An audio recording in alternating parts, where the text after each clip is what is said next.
Go ahead, eat my dust. That cruel phrase, spat out by the respected headmistress of the prestigious Valley Summit Academy, was directed at two young girls from a foster home. Little did she know that her outburst was being recorded, and more significantly, the region's most powerful and influential tech billionaire witnessed the entire shameful spectacle. What he did next didn't just shake the educational system. It transformed it from the roots up. So go ahead, relax, and get comfortable while we listen to this powerful narrative. Sincerely, I hope this story acts as the perfect catalyst, helping you find a peaceful sleep tonight. Alright, let's get into it. What city are you watching this video from and what time is it? By the way, if you're enjoying my videos, I'd be so happy if you could subscribe to my channel and like this video.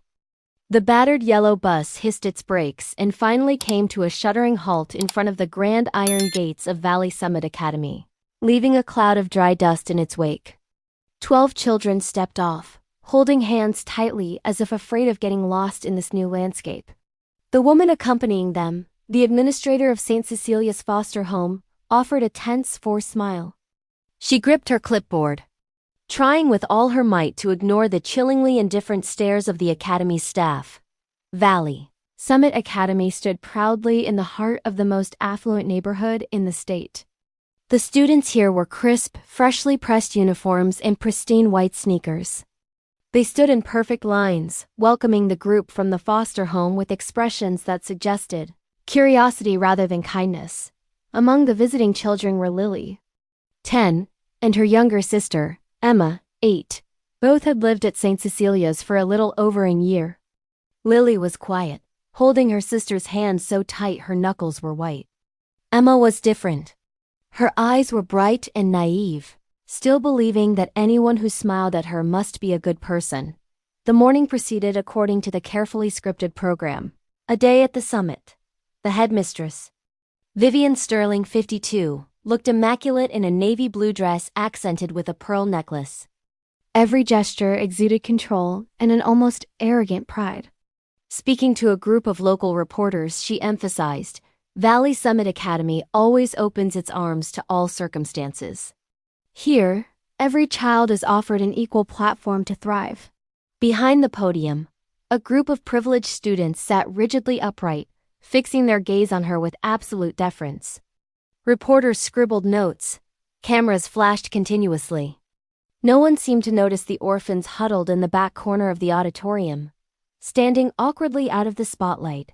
Completely ignored. After the speech, the group split up for a tour. Each Valley Summit student was assigned to help a child from St. Cecilia's, but most kept a few steps away, clearly uninterested. When they reached the library, Lily tried to help Emma wipe mud off her sneakers. While other students snickered, a blond boy whispered loud enough for everyone to hear. They look like a bunch of street rats. The foster home administrator heard this and started to step forward. But Headmistress Sterling shot her a sharp look and spoke in a low voice to a teaching assistant. Don't make a scene. We don't want any tension during the photo op. By lunchtime, the atmosphere had turned chaotic as a sudden downpour began. Announcements echoed over the intercom, and students ran back to the main building. The tour group separated. Lily pulled her sister, running to find shelter, but the surge of people pushed them away from the main hallway. As the buses prepared to leave, the administrator did a quick roll call in the rain. The last two names, Lily and Emma, were missed, their names drowned out by the static of the intercom. The bus engines roared and pulled away, leaving the two girls standing alone by the perimeter fence. The academy gates shut with a heavy clank. The grounds were slick with water. The two sisters huddled against a wall, afraid to scream for fear of being scolded. The rain soaked their clothes, plastering their hair to their faces. After a while, the sound of a large engine approached from the distance.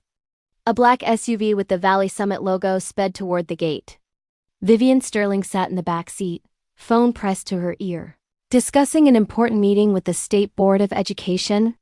As the vehicle slowed near the gate, the driver rolled down his window and asked if he should stop. Lily looked up, tears blurring her vision, pulling her sister closer. Vivian looked at them through the car window, her gaze cold and distant. She rolled the window down a bit more, examining their mud-stained faces. Then she curled her lip in a sneer of contempt. Her voice was sharp, clear, and brimming with disdain. Go ahead. Eat my dust, you pair of losers. As soon as the words left her mouth, she waved her hand dismissively. The driver floored the accelerator. The tires spun through a large puddle. Mud and freezing water splashed violently, covering the two girls from head to toe. The SUV sped off, leaving a light cloud of exhaust and the smell of burnt rubber in its wake. Lily stood frozen, her hands shaking as she shielded her sister. Emma cried bitterly, unable to comprehend what had just happened. The school courtyard was empty except for the loud sound of rain hitting the cracked pavement. At the intersection across the street, Elias Montgomery, 56, sat in his silver pickup truck waiting for the light to change. He had retired from the tech company he founded, lived alone, and dedicated his time to philanthropy. When he witnessed the scene, he instinctively leaned forward. It all happened very fast, yet the image was burned into his memory. A well-dressed woman shouting from a car. And two little girls completely soaked in mud, standing lost in the storm dot when the light turned green. Elias signaled and made a quick U-turn, crossing the street. He pulled up to the curb, grabbed his jacket, and jumped out. Water flooded the gutters, cold and fast. He ran over, catching Emma just as she slipped. Easy, kiddo, easy, he said softly, his voice low and calm. Are you lost? Lily nodded, trying to hide her sister behind her. Elias took off his jacket and draped it over Emma. He ushered the girls into his truck, cranked up the heater, and called the administrative office of St. Cecilia's, reporting that he had found two girls who had been left behind. Lily still clung to her sister's hand, staring out the window at the school gate as it faded from view.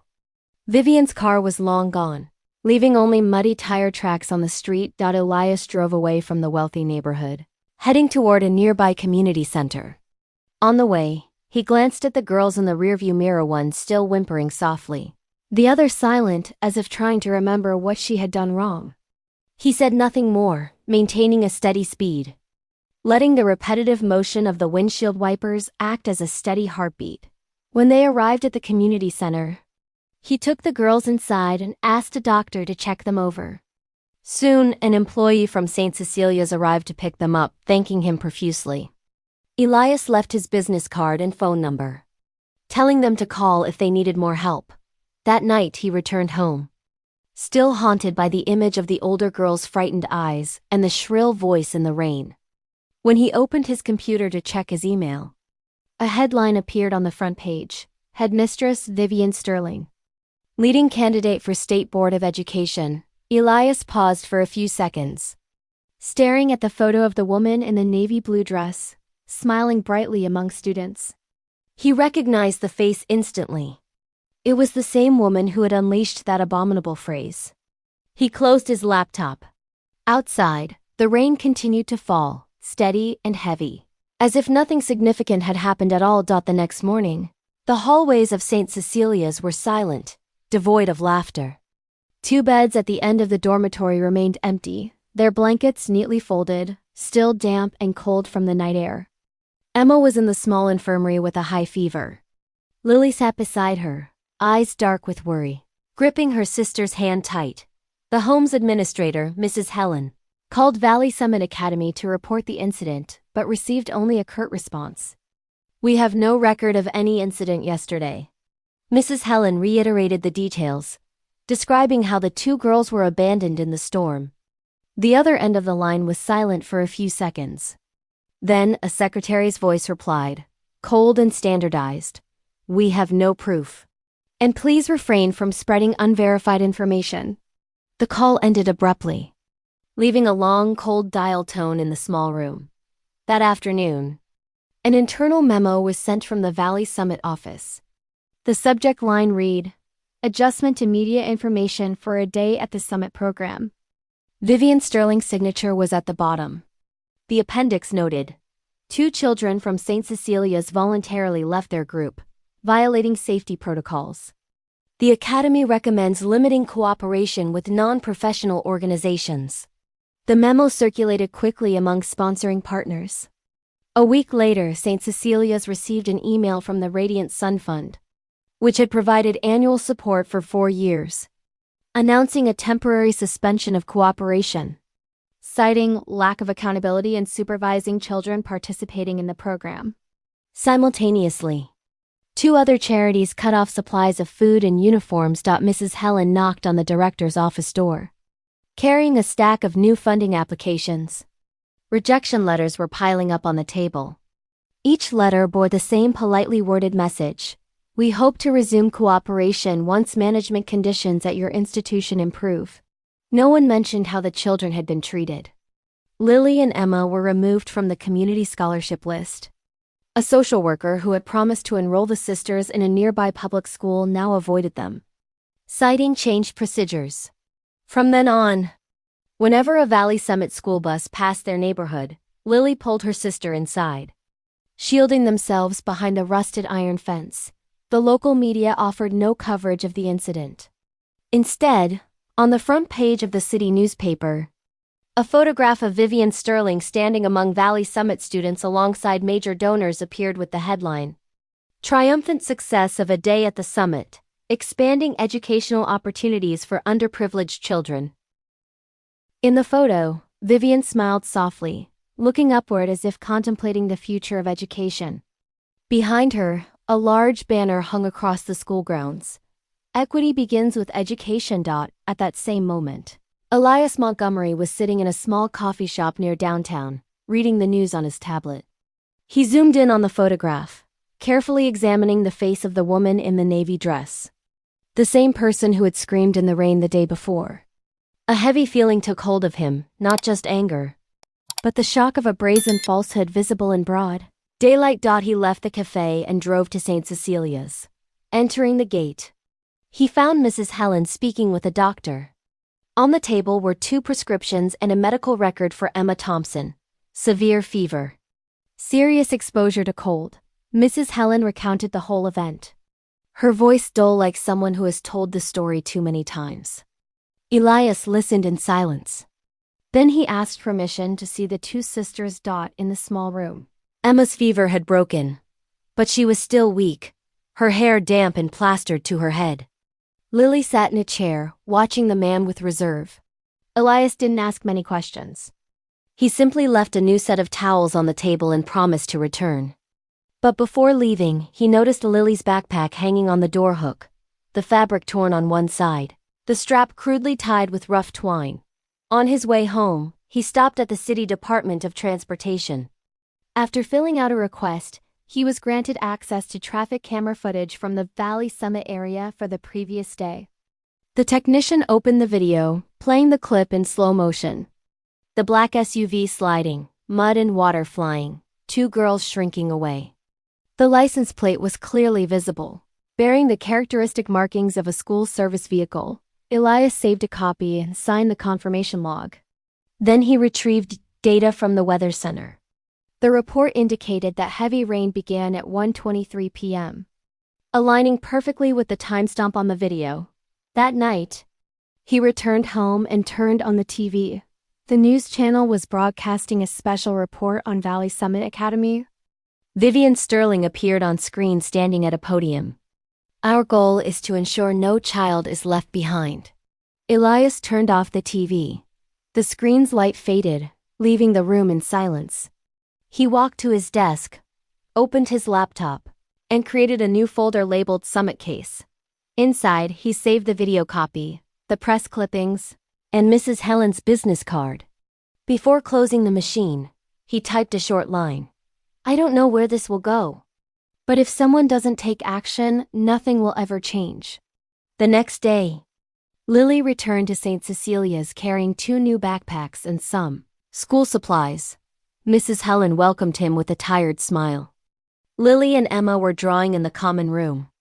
When he entered, Emma looked up and said, "Thank you," in a low voice. So soft she seemed afraid of the wind. Elias left the home in the afternoon.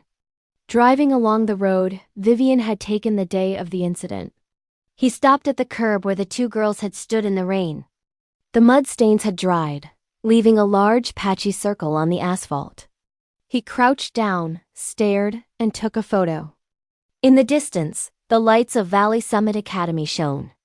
The sound of a PA system echoed, announcing an upcoming ceremony to honor educational equity. Elias watched the flags wave in the wind, then returned to his truck and started the engine. Elsewhere in the city, Vivian Sterling sat in her office reviewing the article praising her. She smiled, folded the newspaper, and asked her secretary to schedule interviews for the following week. Outside, the printer hummed steadily, printing more flyers with the bold slogan, Valley Summit, where every child finds opportunity. Elias sat in front of his computer screen, blue light reflecting on his focused face. Lines of information appeared, awards, speeches, photographs of Vivian Sterling among bouquets of flowers and red banners. But everywhere she appeared with the measured smile of a successful woman. The media hailed her as the soul of modern education. He clicked on another page, the public profile of Valley Summit Academy. Grade tables, graduation rates, scholarship recipients, everything looked unreasonably perfect. Elias paused on a form detailing student demographics by area. Under the low-income column, the number read, less than 3%. He opened data from the previous 5 years. The number hadn't changed. Elias leaned back in his chair, tapping the desk lightly with his fingers.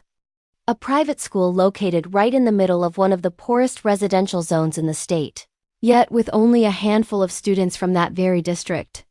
Something was fundamentally wrong here. He made a note and continued his search in the pool of applications for Valley Summit. Dozens of files were labeled, "Does not meet behavioral requirements." Many names matched children from low-income zones. Some applications hadn't even received a response. Elias opened a text file and wrote concisely, "Valley Summit has been selecting students not based on merit, but on background." He decided he needed more proof. Using old contacts from his time as a technology consultant for the Department of Education, he sent messages to 3 people, a former teacher, an administrative manager, and a technical staff member for Valley Summit's grading system. 3 days later, he received the first response. A short text message.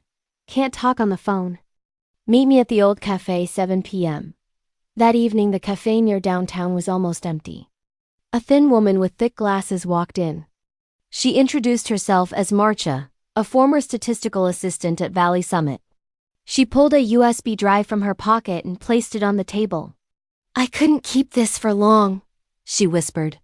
"Last year, she ordered us to tweak the input data. Discard cases that didn't fit the behavioral standard. When I asked why, she said, 'It's not cheating. It's refinement.' I was transferred shortly after." Elias remained silent, the yellow lamplight reflecting on his anxious face. "Are you afraid?" Marcia offered a faint smile, lifting her coffee cup. "Yes, but if you plan to expose this, go all the way." She stood up and left quickly, as if afraid of being seen. Elias held the USB drive. It felt unusually heavy. The next day, he opened the data files. Inside were parallel statistical tables, a version sent to the Department of Education and an internal version. In the real data, the proportion of students from poor districts was over 30%. In the revised version, the number was artificially reduced to less than 3%. At the same time, the student's GPA was inflated by 10 to 15%. Elias documented every line of evidence, then opened data comparison software. He didn't say it out loud, but in his eyes, a cold determination began to solidify. Meanwhile, Vivian Sterling remained a pillar in the media. She exited the Grand State Auditorium in a turquoise suit, wearing gold-rimmed glasses, offering a slight smile while answering reporters' questions. "We must believe that through effort and discipline, every child can shine," she affirmed. The reporters nodded, cameras following her as she got into her car. Inside, Vivian took off her glasses, silent for a moment. Then she spoke softly to her secretary. "Today, I want a staff list for this week. Let go of anyone who was involved in last year's statistics. Note the reason as organizational restructuring. The secretary hesitated. Ma'am, won't that attract attention? Vivian interrupted, her voice clear and precise. No one will notice. People only care about the bottom line. We can't let a few people damage our legacy. Outside the window, the Valley Summit building towered over the city. Lights reflected on the large letters, where potential is unlocked for every student. Elias continued his work. He contacted the remaining two people, a former teacher and a system maintenance worker. The latter, a gray-haired man, provided him with a printout of an internal ledger, a list of staff fired in the last 2 years. Many of them had previously filed complaints against the policy of excluding low-income students. Several names had a note, contract terminated by special request. Elias looked at the list, recognizing the familiar pattern. Vivian was removing anyone who might oppose her. That night, he sat in his small office, the desk lamp illuminating a paper covered in notes. His voice was low when he called an old friend, lawyer Sarah Jenkins, who specialized in legal counsel for public schools. Hi Sarah, I need advice. I have proof that a headmistress manipulated data, excluded poor students, and then fabricated reports to advance her career. The other end of the line was silent for a moment. Then Sarah asked slowly, Are you sure, Elias? People like that don't just have power. They have an entire system protecting them. Sarah, I'm sure, he replied. I have data, video testimony. The whole package. If you go public, you will be attacked, Sarah said, her voice even but not cold. They will paint you as a liar, someone trying to destroy the reputation of a successful woman. Elias smiled faintly. Maybe, but I saw 2 kids shivering in the rain, and she called them losers. I think some things simply can't be ignored. Sarah remained silent for a few more seconds, then spoke slowly but surely. Then let me help you. Send me all the material. I'll look for the safest legal path forward. When the call ended, Elias leaned back in his chair, looking out the window. Across the street, the shadows of tall buildings reflected in the glass. It felt like he was standing on a boundary between justice and an impending storm. The next day, he packed all the material.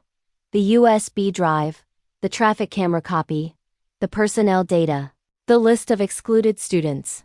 He put everything in a thick envelope, sealed it, and marked it clearly, for the State Board of Education Internal Investigation Division. Before leaving his house, he looked at the computer screen. It displayed a photograph of Vivian Sterling, her serene smile under the caption, Leading Candidate for State Board. The woman returning. Equity to the classroom. Elias turned off the screen. The last light vanished. He held the envelope, leaving his quiet house. On the street, traffic hummed, but he only heard one thing, the sound of 2 children in the rain, persisting in his memory like a scar that would never fade. Elsewhere, Vivian stood in front of a mirror, adjusting the pin on her jacket. She looked at herself, her face composed, then whispered softly, They need someone strong, not someone with a soft heart. Elias returned to his small office. Beside him lay neat stacks of documents, meticulously numbered and labeled. He had spent years in the corporate world witnessing plenty of falsehoods, but he had never felt a burden like this. Because this time, the affected parties weren't just numbers on a spreadsheet, but children erased from their own opportunities. Elias opened his contacts, finding a name he had jotted down days earlier, Lucas Rivers, a security employee at Valley Summit. The call lasted less than 5 minutes. Just a simple agreement. Meet me at the old parking lot behind downtown tonight. That night, the deserted parking lot was lit only by dim yellow lights and the sound of wind rattling broken billboards. Lucas Rivers appeared, a large man with a thick beard, dressed in a worn jacket. He looked around before approaching. You Montgomery? Yeah, I just need the truth. No promises. Lucas stood silent for a moment, then pulled a small USB drive from his pocket. I sat on this for 2 years. When I worked at Summit, I managed the internal email security system. I was ordered to delete several email threads, but I made a backup. She wanted to hide more than you can imagine. Elias took the drive, asking quietly, "You know you're putting yourself in danger?" "I lost my job. I lost my dignity. I've got nothing left to lose. But I want someone to know that Valley Summit isn't as clean as the news makes it look." He turned and walked away without saying goodbye, leaving only the smell of cigarette smoke lingering in the cold air. Elias went home and plugged the drive into his computer. A flurry of emails appeared. Instructions, cold, precise, and concise, devoid of emotion. One signed by Vivian read, "The percentage of students from special circumstances is exceeding the recommended threshold. Reduce the number to less than 5% to secure image metrics. Applications that do not meet behavioral requirements must be eliminated early." Elias read the last line repeatedly. Then he murmured quietly, "Image metrics. That's all they cared about." He began comparing the internal data with the school's public reports filed with the Department of Education. In the official filing, the reported percentage of students receiving hardship scholarships was 12%. But in the file Lucas sent, the actual number was only 1.8%. The children erased from the statistics didn't appear on any student list. It was as if they had never existed. He gathered all the data, organizing it into 3 folders: internal emails, public reports, and cross-verification evidence. When everything was ready, he opened a new file, titling it Summit File, Phase 2. To further solidify his case, Elias contacted Valley Summit employees. A group of former teachers agreed to meet him at the old public library. They chose to sit in a hidden corner, speaking in low voices as if afraid of being overheard. A middle-aged teacher with gray at her temples spoke first. During school board meetings, Vivian always emphasized academic prestige. "Once, I proposed keeping a student with low average grades but high diligence, and she said directly in front of everyone, 'A prestigious school cannot afford compassion.'" Another added, "I remember a meeting. We were handed the list of enrollment applications. More than 10 students from low-income housing were rejected, simply because they didn't fit the educational direction. No one dared to object." Elias noted every detail. Then he asked, "Does anyone have the minutes from those meetings?" The youngest woman in the group pulled out a stack of photocopied papers. "I copied these from the board secretary. If you go public, be careful. She has a lot of powerful people backing her." Elias nodded, collecting the documents. He understood that the deeper he went, the greater the risk. But once he had seen the truth, he couldn't turn back.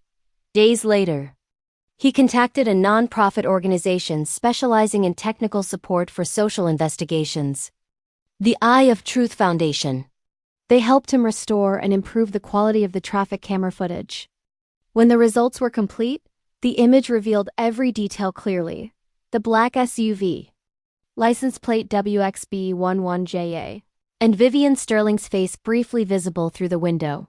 Elias sent the video copy along with all files and witness statements to attorney Sarah Jenkins. After reading everything, she just sighed. "Elias, you know who you're up against. She is the nominee for the State Board of Education. God, if you file this, things won't be quiet anymore." Elias replied, his voice calm. "I know. But if a child is called trash right outside a school gate, then silence is no longer an option." Sarah looked at him for a long moment, then said quietly, "Then let me help you. I will present this to the committee. But from this moment on, you need to prepare for surveillance, questioning, and possibly smear campaigns." Elias simply nodded. He was used to pressure, but not injustice. A week later, the state board sent an email confirming receipt of the file and the initiation of an internal review. The investigation began quietly, but news of an anonymous complaint regarding Valley Summit Academy began to leak. Local media reported vaguely, avoiding names. In the Valley Summit office, Vivian Sterling stood by the window watching people pass on the street below. Her secretary rushed in, voice frantic. "Ma'am, news agencies are asking about the complaint. They say the board has opened an investigation before your hearing." Vivian turned, her voice cold and controlled. "No statement. Contact legal. Review every media channel. Thanks. And remind everyone, No one is allowed to speak about the community program. The secretary nodded, leaving quickly. When the door closed, Vivian stood still, her hands gripping the edge of the desk firmly. The afternoon light came through the window, reflecting on her proud face, but with a small visible crack in her eyes at the same time. Elias received an email from Sarah. The video has been confirmed as valid evidence. Today your file has been moved to the official category. The committee will contact you as a potential witness. He read every word slowly. The last line made him pause for a good while. Potential witness. He closed his laptop and leaned back in his chair. The last rays of sun entered the window, illuminating a photo he had taken of the two girls at the community center. Lily and Emma were smiling, small hands holding warm cups of cocoa. Elias looked for a long time, then whispered to himself, "If this gives them a chance, even just one, it's worth it." Outside, the wind began to blow. An investigation had officially begun, and in that wind, the secrets of Valley Summit seemed to be stirring. The central auditorium of the State Education Center was brightly lit. Since early morning, reporters had crowded outside, microphones and cameras pointing toward the main entrance. On the wooden doors engraved with the committee emblem, gold letters reflected the cold morning light. Public hearing, Vivian Sterling case. Inside, rows of seats were perfectly aligned. A low murmur spread when Vivian Sterling entered, dressed in an elegant beige suit, holding a thick folder of documents. She walked slowly, every gesture maintaining her familiar air of confidence. At the front, the presiding table was fully occupied by committee members. The man in the center, Chairman Richard Hernandez, spoke clearly. Today's hearing is to review complaints related to the management and admission practices of Valley Summit Academy. Miss Sterling, please present your opening statement. Vivian stood up, her voice calm and composed. For 20 years, I have dedicated myself to public education with all my passion. Under my leadership, Valley Summit became a model of discipline, responsibility, and success. We do not discriminate based on a student's background. We only evaluate true merit. Everything I have done is to safeguard the prestige of this educational institution.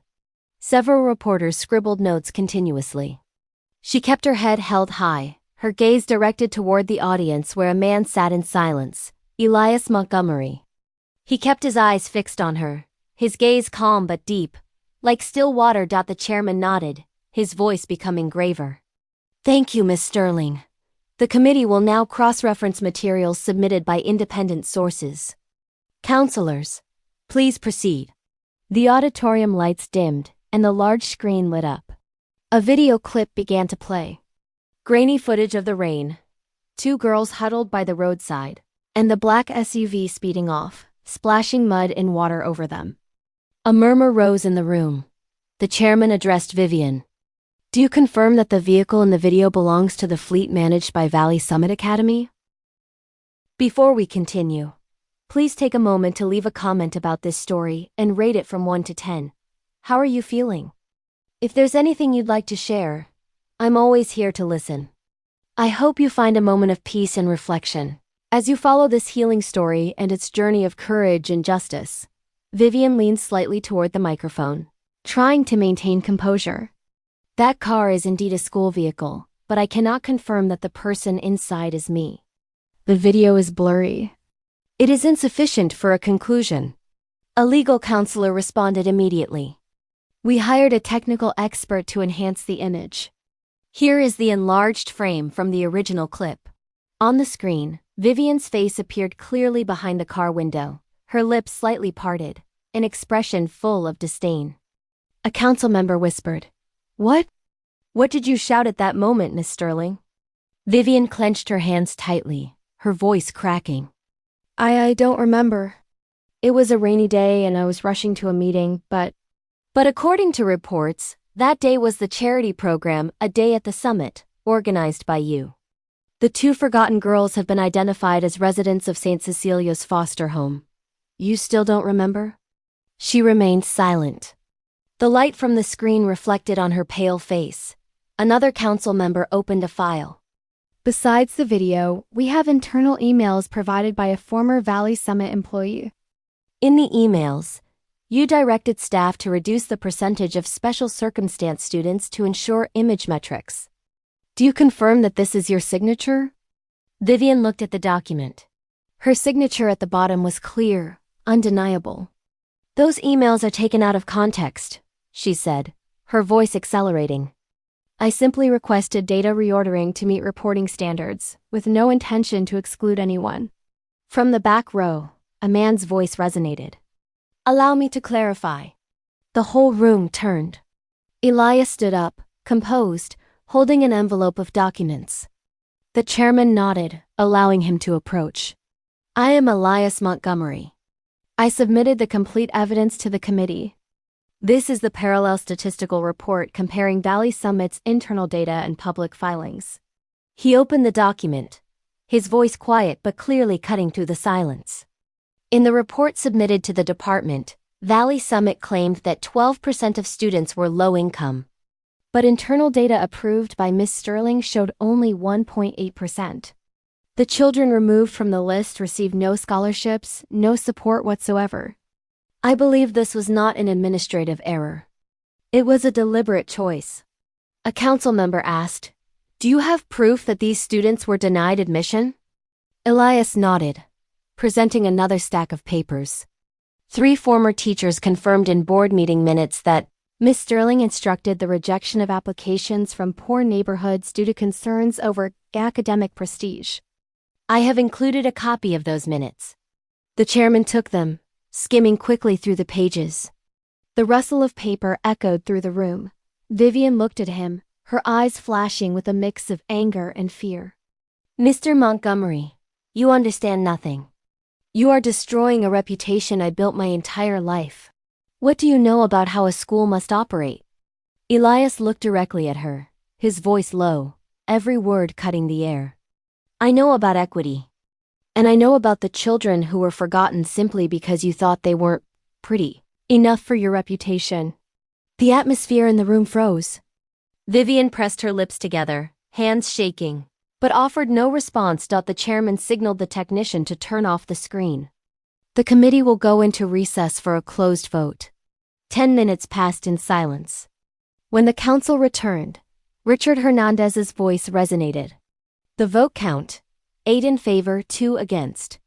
The committee rules to suspend the candidacy of Ms. Vivian Sterling for the Board of Education, pending the conclusion of this investigation. Her leadership position within the Valley Summit system is temporarily revoked. Vivian stood paralyzed, staring blankly ahead. Cameras flashed continuously. Reporters began leaving their seats, and the sound of chatter filled the aisles. As the hearing concluded, the committee issued a press release. On the large screen outside the auditorium, the headline scrolled, "Headmistress Vivian Sterling suspended. Allegations of anti-poor bias shake the state." Elias left the auditorium through a side door. A reporter chased him asking, "Mr. Montgomery, are you the one who filed the complaint? Do you have anything to share?" He stopped, looked at the reporter for a moment, and replied softly, "I only did what someone should have done a long time ago." Vivian walked away, leaving behind the rapid burst of camera flashes. That afternoon, online news sites published articles simultaneously. Vivian's name appeared in every headline, accompanied by images of the SUV splashing mud in the rain. Valley Summit donors withdrew their funds within 24 hours. Several parents filed requests to transfer their children to other schools. In her now dimly lit office, Vivian sat motionless. Her phone rang continuously, but she didn't answer. The evening paper lay open on her desk. The bold headline crossing the page, "The woman once praised for humanity now faces crudest allegations in public education." Following the hearing, Vivian Sterling's name dominated news coverage. Photos of her leaving the auditorium with camera flashes exploding were printed next to the headline, "Valley Summit Headmistress suspended for class bias." Social media comments overflowed, half pity, half mockery. At the city education office, an independent investigation team was established. They began reviewing all files related to Valley Summit admissions, scholarships, budgets, performance reports. 24 file folders were sealed. The school's accounts were temporarily frozen. A brief news bulletin aired that night. Audit committee discovers evidence of irregularities in admission procedures and student data. Manipulation within the Valley Summit system, managed by Miss Vivian. Vivian watched the bulletin in her luxurious 18th floor apartment. Cold coffee sat on the table, her phone ringing ceaselessly. She didn't answer. Only when the ringing stopped did she open her inbox. 37 messages from reporters, 12 emails from legal counsel, and a brief letter from the Board of Governors requesting her temporary withdrawal From the position of headmistress to facilitate the investigation. The next morning, she visited the school for the last time. The glass doors that once welcomed the press were now locked. The banners hanging outside had been removed. When she entered her office, the administrative staff nodded in greeting but avoided eye contact. On her desk lay a sealed white envelope.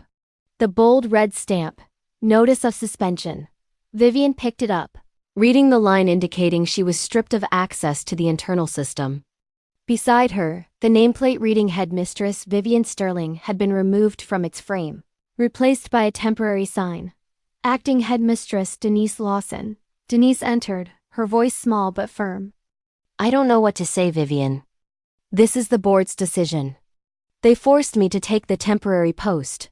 Vivian was silent for a moment, then asked, Are you happy? Denise shook her head, a hint of sadness in her eyes. I only feel regret. Things went too far. When she left the room, the closing of the door sounded quiet but heavy at the same time. The consequences spread quickly. 24 parents withdrew their children's applications. One teacher submitted a resignation, followed by 2, then 3 more. Donors announced the withdrawal of funds, citing a loss of faith in the system. A local newspaper wrote, Valley Summit. From a symbol of success to a lesson on reputation built on compromise. Elias Montgomery followed everything discreetly through the news. He felt neither joy nor gloating. He only saw a great void where prestige, once built on promises, now lay in the ashes of trust. After numerous meetings with investors and regulatory bodies, Elias proposed a restructuring plan. Standing in the crowded meeting room, his voice was low, slow, but decisive. Valley Summit can no longer survive on image alone. It must be rebuilt from the ground up for the children this system abandoned. One person objected. Mr. Montgomery, you have no educational experience. You're a businessman. Why should we trust you? Elias replied. Because I saw 2 kids covered in mud in the street, and nobody in this system cared. I cannot allow that to happen again. Silence took over the room. Finally, the board agreed. Elias officially established the Open Doors Foundation, a nonprofit dedicated to taking over the failing Valley Summit system. He bought the majority of shares from former investors, committing to redirect all resources towards supporting underprivileged children. 2 months later, the operating license was approved. A new sign was mounted on the school gate, Open Doors Academy. Beneath it, the slogan, No Child Left in the Rain. On opening day, Elias stood in the old school courtyard. Beside him was Denise, now officially the executive director of the foundation. In front, students from various low-income districts gathered, their eyes full of excitement. Among them were Lily and Emma, dressed in new uniforms, holding small papers. Full scholarship, open doors, fund. Denise whispered. You know, if Vivian saw this, she wouldn't recognize Valley Summit. Elias replied softly. Maybe she would. Only this time, the school really belongs to every child. To the sound of student applause, the new sign was revealed. The logo of an open door reflected the sunlight. 2 days later, new articles appeared. From ruin to hope, Open Doors Academy established on a foundation of equity. And, the man who witnessed the Valley Summit scandal becomes the rebuilder of the system. Vivian Sterling's name still appeared sparsely at the end of articles, but only as a reminder of the past. In a small apartment on the outskirts of the city, Vivian folded the newspaper showing the old school gate. The room was cramped, devoid of expensive furniture, with only a wooden table and a yellow desk lamp. She sat motionless for a long time, her hand tracing the words "No child left in the rain." A phone call came from a recruitment office. We regret to inform you your application was not approved. Private schools are currently not accepting teachers who have been subject to disciplinary investigation. Vivian hung up, looking out the window. Outside was a small street. Children played in a courtyard. A boy fell, and his friend ran to help him up, brushing the dirt off his clothes.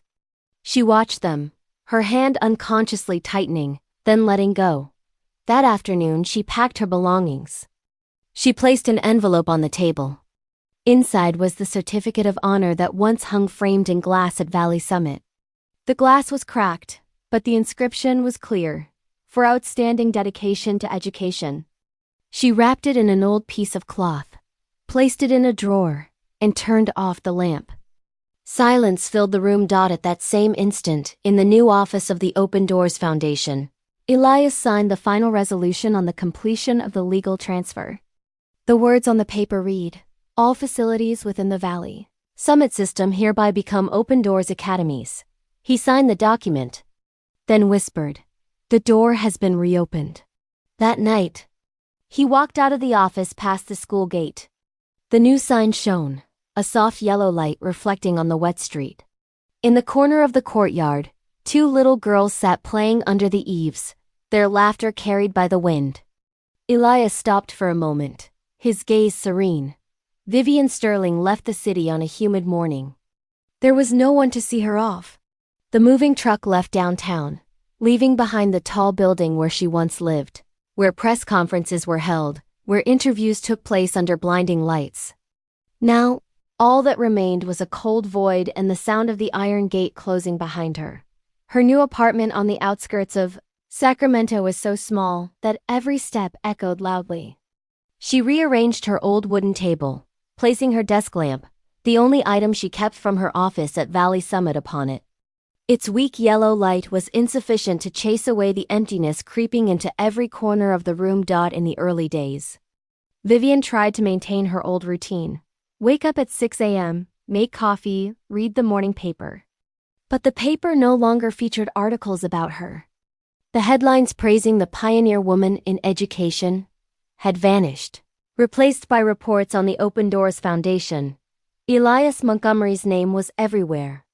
In a long documentary, he stood in the old Valley Summit courtyard, his smile calm, his voice deep and steady. "We cannot teach children about equity when the system itself chooses to abandon them." Vivian watched him on the TV screen, her face expressionless. She turned off the set. She poured more coffee, but her hand shook slightly, causing the dark liquid to spill over the rim of the cup. Throughout that day, she called several old acquaintances, people who had shaken her hand, attended parties with her, and addressed her as Director Sterling. But when they answered, their voices were different, polite, distant, reserved. "Vivian, this moment is a bit delicate. Maybe let's wait a while. I'll call you later." "Yes." She hung up, looking at her long contact list that now felt like a list of strangers. A week later, she applied for a teaching position at a small private school over 10 miles away.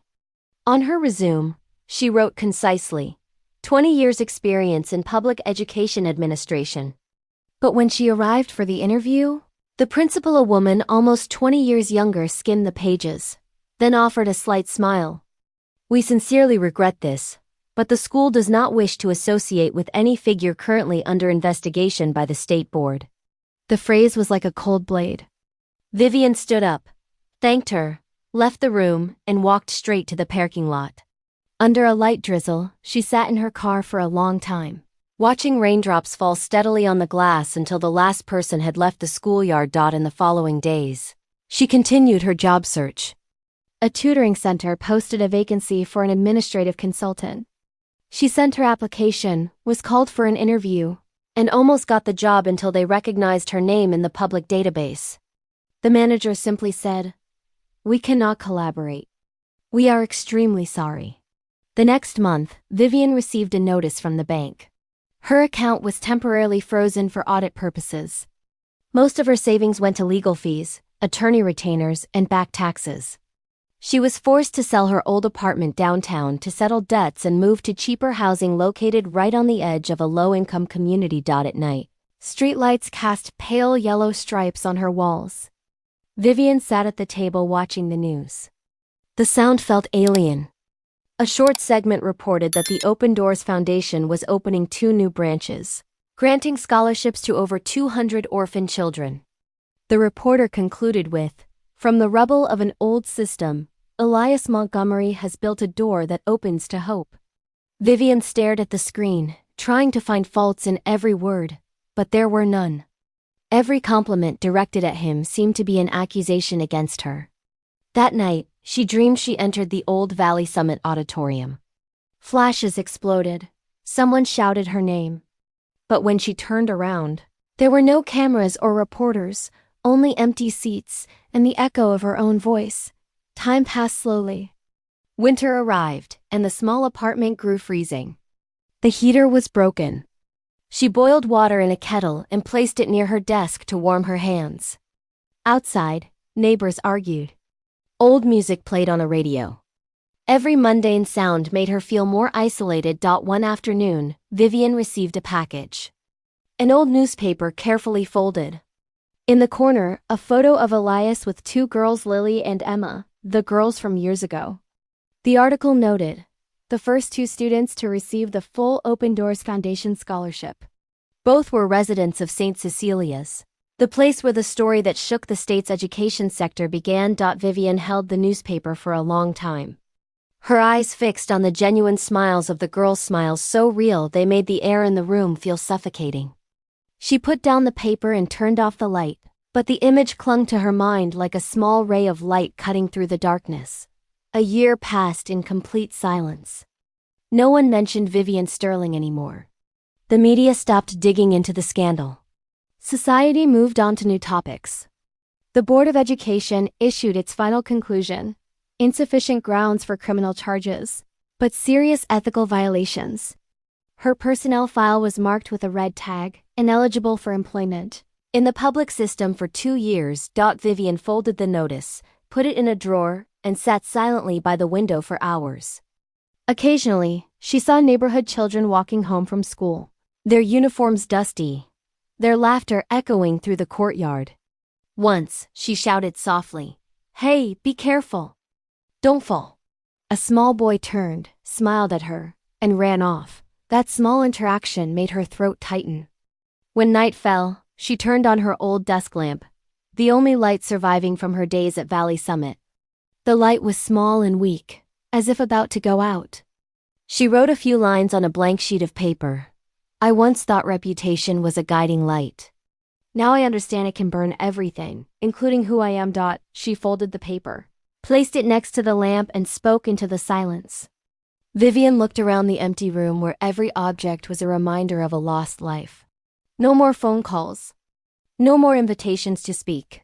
No more open doors for her. 2 years after leaving Valley Summit, the sky looked just as clear, but Vivian Sterling was different. Her hair was much grayer, her figure thinner. Her hands now carried a slight tremor. But when she looked at her old resume, every line listing awards, titles, achievements, it only left her feeling a vast emptiness. On the table lay a blank sheet of paper. She took a pen and wrote slowly, "To the Open Doors Foundation, I write this letter with the desire to return to teaching, even in a small capacity. I do not ask for forgiveness, only that I be allowed to start over." Her handwriting was shaky, slanting slightly to the right. After finishing, she read it a couple of times. She folded the letter, placed it in an envelope, affixed a stamp, and walked to the post office. She took a deep breath, as if signing a new commitment with herself. 3 weeks later, at the Open Doors Foundation headquarters, Denise Lawson received the letter. She opened it while reviewing new teacher applications. The name Vivian Sterling made her stop. That name had once been the nightmare of the entire system, but also the beginning of the reform. Denise read the full letter. There were no excuses, no mention of the past. Only a simple request. "If there is any opportunity, I wish to return to teaching." She placed the letter on her desk, thinking deeply for a long time before taking it to the board meeting. One member objected immediately. We cannot allow the person who almost destroyed the system to return here. Another spoke slowly. But if our mission is equal opportunity, doesn't she deserve a chance too? The debate lasted almost an hour. Finally, the board agreed. Vivian Sterling would be allowed to return to the system, but only as an apprentice teacher under direct supervision. No management, no title, no public statements. A month later, the acceptance letter was sent. On her first day, Vivian arrived at Open Doors Elementary, a small school located on the outskirts of a rural town. The campus consisted of a single old building painted white, a cracked cement courtyard, and small leafless trees. There was no welcoming committee, no reporters, no applause. The only person who greeted her was an office clerk who bowed and handed her a file. Hello, Miss Sterling. Here is your 6-month contract. Class 3B 13 students are in the back building. Vivian took the file and signed the document. The pen shook slightly in her hand. As she walked down the hallway, children's voices echoed, a mix of noise and clarity, the kind of sound she had lost long ago. Classroom 3B was only half the size of her old office at Valley Summit. The walls were peeling, the desks uneven, the blackboard worn with chalk lines. 13 children turned to look at her when the door opened. The smallest was about 7 years old, his face smudged, his backpack torn at the bottom. Vivian stood in the doorway for a few seconds, then offered a slight smile. Hello, everyone. My name is Ms. Vivian. The class went silent. A few kids looked at each other. Others just nodded slightly. A boy in the front row asked skeptically, "Are you really the new teacher?" Another person came to teach last week and then left. Vivian crouched down, putting her hand on the boy's desk. Yes, it's me. And I don't plan on leaving. The first lesson was quiet. No detailed curriculum, no presentation slides. She began by asking each child their name, their favorite thing, what they found difficult to learn. Most answered vaguely. Some couldn't even read a full sentence. A little girl in the back whispered, "Teacher, I like to draw, but I don't have paper." Vivian paused for a moment, then opened her bag and pulled out a stack of white paper. I have plenty of paper. Today, you are the class artist. The class laughed. The sound was soft but genuine, a sound she hadn't heard in a long time. In the following days, Vivian arrived earlier than everyone. She cleaned the blackboard, rearranged the desks, and stuck colored papers on the walls. The children gradually got used to Ms. Vivian, who didn't teach by the book but by telling stories, letting them express their thoughts.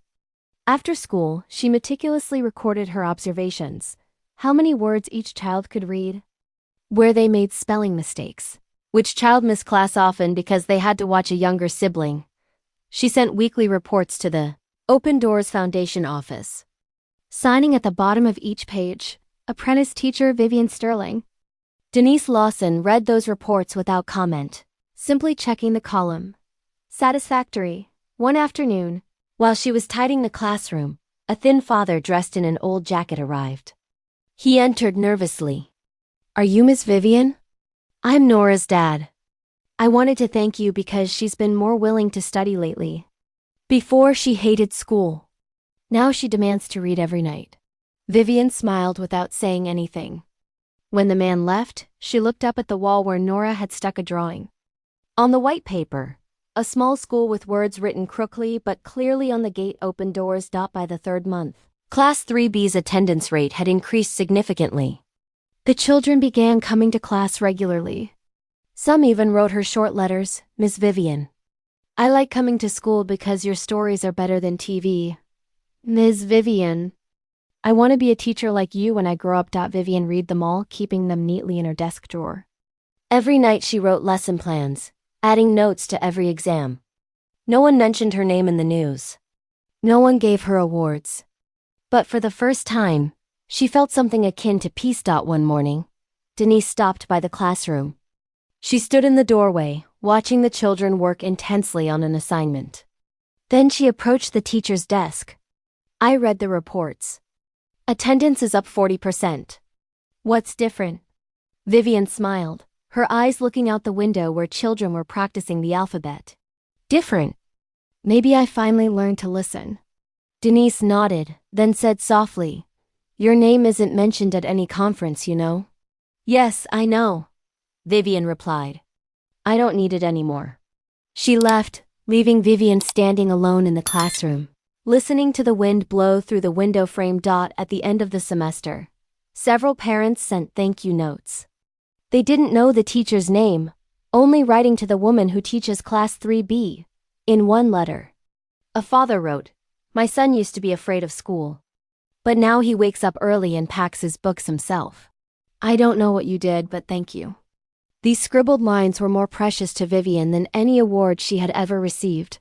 One afternoon, she finished cleaning the classroom.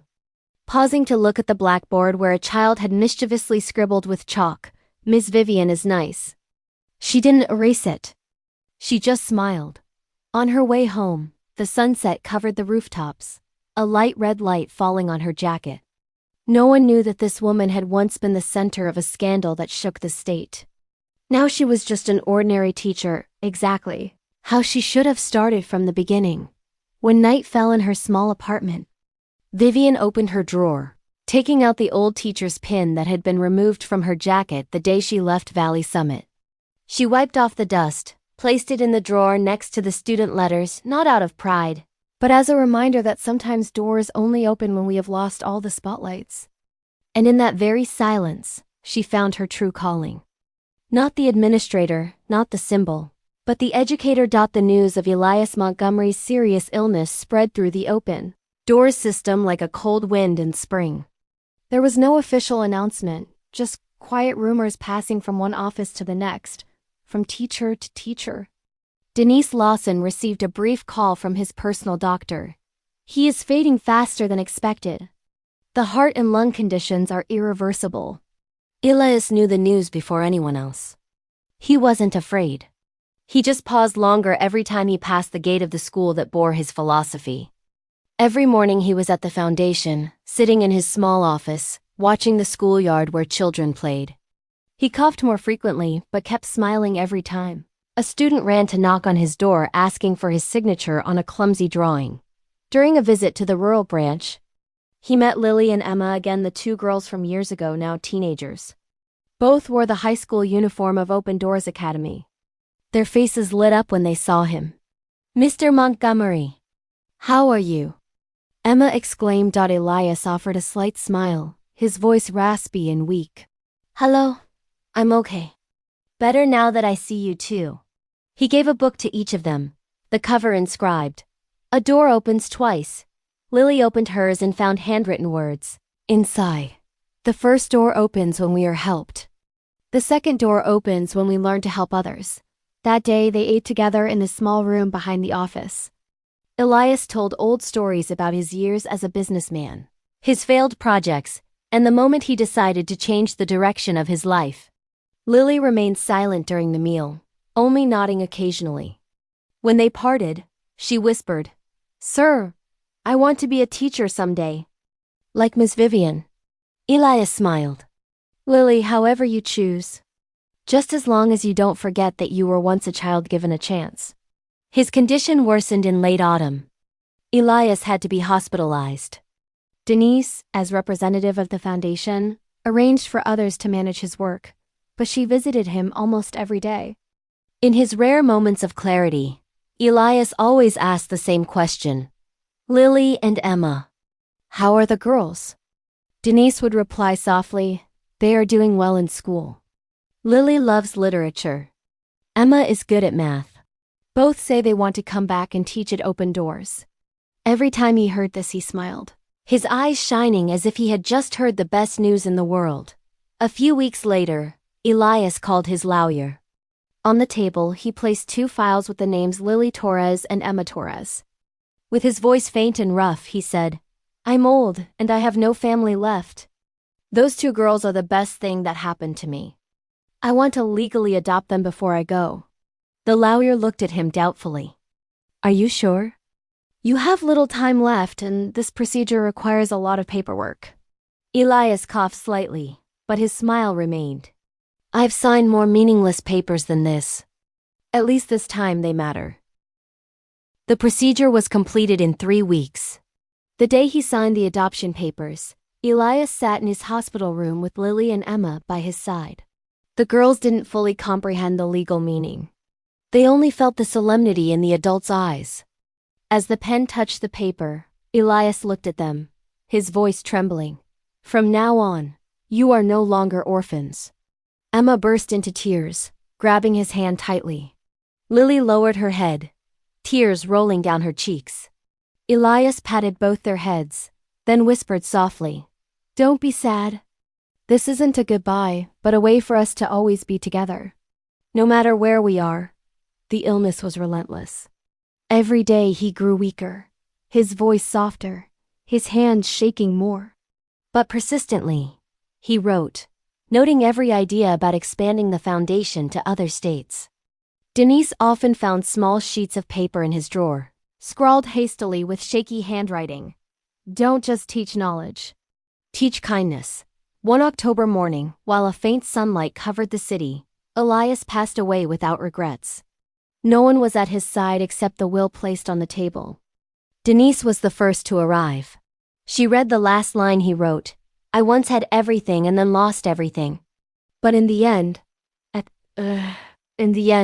I recovered the most valuable thing, a family." The news of his passing spread throughout the open doors system. Students, teachers, and the local community organized a memorial service at the Central Academy. More than 300 people attended. Lily and Emma wore white uniforms, standing in the front row. Vivian attended with the school group from her district, standing silently in the back, unrecognized. When Elias's name was announced, the whole hall stood up. Denise took the podium, her voice breaking. Elias Montgomery didn't just build an educational system. He opened the door for those who had been excluded in the rain. Today, that door remains open. The applause was sustained. At that moment, Vivian bowed her head, tears falling in silence. She knew that without Elias, she might have been lost forever in the shadow of her past. After the ceremony, Lily and Emma received the Elias Montgomery Legacy Scholarship, a program dedicated to students who have experienced life in foster care. Denise hugged the two girls, saying, "Your father would be very proud." Emma responded softly, "We will continue keeping his door open." Vivian returned to her rural school the next day. She didn't tell anyone she had attended the memorial. But when she returned to her classroom, she found an envelope on her desk. No sender name. Inside was an old photograph of her, Elias, and the two girls on the very first opening day of Open Doors Elementary. On the back, in familiar handwriting, probably Denise's, he once said no child needs to be perfect to deserve to be loved. Maybe that applies to all of us too. Vivian placed the photo in her desk drawer. Then she looked at the schoolyard where children ran under the sun. The wind blew, carrying laughter that echoed through the space, the clear laughter that Elias once called the sound of hope. A year later, the Open Doors Foundation expanded to 3 neighboring states. The new community center was named the Elias Montgomery Education Center. A bronze statue of him was erected in front of the main hall, inscribed with the words, "He opened the door and never closed it again." The old Valley Summit system dissolved, existing only in historical archives. But in the small classrooms, modest libraries, and afternoon study sessions, Elias Montgomery's legacy endured. Not through fame, but through the children who continued walking through the door he had opened. And in her small classroom, Vivian Sterling taught every day. When children asked about the photo in her desk, she simply smiled. "He is the person who taught me that even mistakes can become the beginning of something good." Outside the window, the wind blew again, scattering student drawings. One sheet flew into the courtyard, landing right next to the small, faded silver plaque, "No child left in the rain." Elias Montgomery was gone. But the small footsteps under the roof of his school continued to sound like a promise that would never fade. And that is our bedtime story for tonight. A long journey of mistakes, forgiveness, and hope. Every character in this tale left their own mark. Elias Montgomery with his limitless generosity and unwavering faith. Vivian Sterling with her silent, path toward redemption. And the two girls, Lily and Emma, young seeds nurtured by compassion and opportunity. And you? After hearing this story, who do you identify with most? Which action in their journey impressed you most deeply? The moment Elias opened the door for those children, or when Vivian walked away in silence to restart her life. Go ahead, leave a comment below. And if you enjoy these kinds of touching stories, don't hesitate to click on the videos I've linked on your screen. Good night.